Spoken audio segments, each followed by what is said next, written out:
in December of 2020. I got a phone call. It was the president. He offered me the job, and then I just managed to spit out, "It would be the honor of my lifetime." And there was a pause, and he said, "Well, are you going to take it?" Absolutely, yes. It is the honor of my lifetime.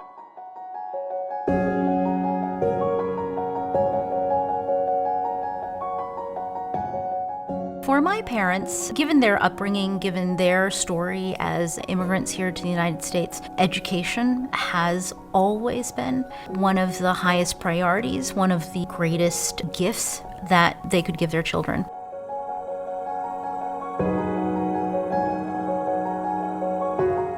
Having been a history major, I wanted to go out into the world and experience history myself. The way I did that was I signed up for a fellowship at Yale, sending recent graduates to China to teach English. It was a fascinating time to be in a fascinating place. And I think that, again, there was so much change that was happening in China in particular. There was so much excitement over China's negotiations to join the World Trade Organization. I remember following some magazine stories about Ambassador Charlene Barshevsky and her negotiations with China. And little would I have dreamed at the time that I might one day follow in her footsteps. As I went through the next years of law school and trying to figure out how to find a purpose in my work that connected with my interests, a lot of it makes sense that I found my way to trade policy.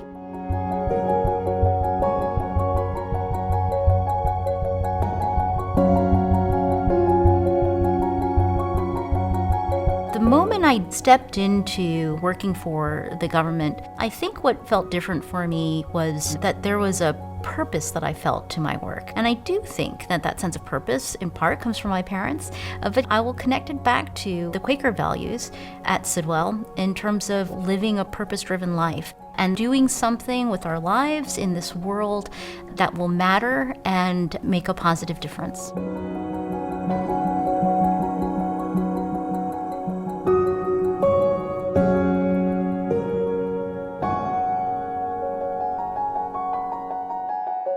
Working for the Democrats on Ways and Means was the kind of education that opens your mind. It was also an education that opened my heart in a way that I was not expecting. There was a particular briefing that we had with a small group of faith-based organizations. We were talking about access to medicines and the intellectual property rules. And so I asked, why do the positions that you're advocating for make sense? What really opened my mind was the response that we are looking to make sure our policies are going to take care of the most vulnerable among us. And I think that that opened up an entire dimension of thinking about trade policy that I think is critical to the long-term sustainability of our trade policies and our ability to be a credible leader in this world.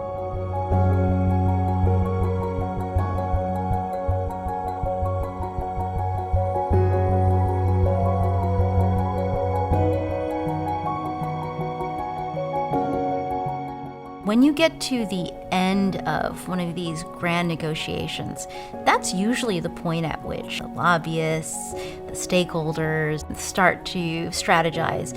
How are we going to motivate members of Congress and persuade them that this is good for their constituents? If that is the first time you are asking that question, it is way too late. You have to start with those questions at the beginning of your trade policy formulation. How is this going to benefit the American worker, the American community, and how do we make regular Americans feel and know that we care about their opportunities and their prosperity?